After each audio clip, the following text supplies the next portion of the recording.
Was that you or me? Sorry, I wanted to make sure I didn't miss a message. Hi, I'm Bianca, and I'm here to teach you how to use the Twilio Programmable Messaging API.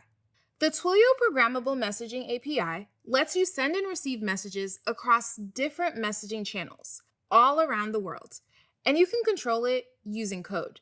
Twilio's messaging API is tremendously flexible and works in the programming languages you already know and love. You can build the exact application you want. As you might imagine, messaging plays a pretty important role in our lives. It's what almost pulled me off screen and straight to my phone once I heard that familiar sound. For better or worse, that little ding from your pocket feels like someone tapping you on the shoulder with exciting news. In a second, you're reaching for your phone, eager to see what's waiting on the screen. And it's not just us, it's billions of people. Billions and billions of people.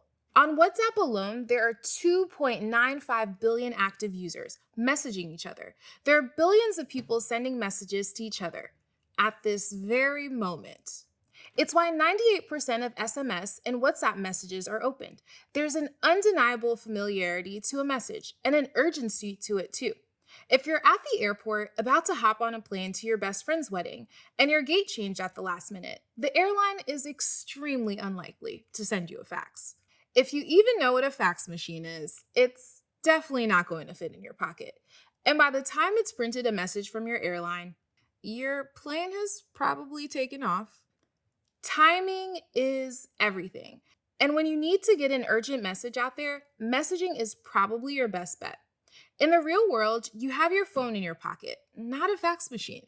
Friends, businesses, airlines, and everyone in between will send out a message when they need to communicate urgent information.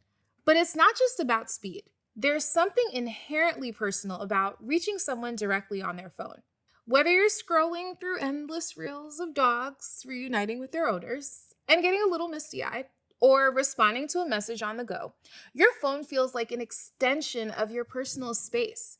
And when you give a business your phone number, you're essentially greenlighting them to be a guest in your space.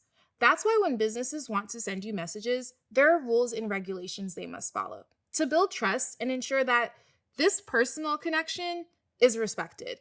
But don't worry, we'll delve into the details of why this matters later on. And the saying goes, with great power comes great responsibility.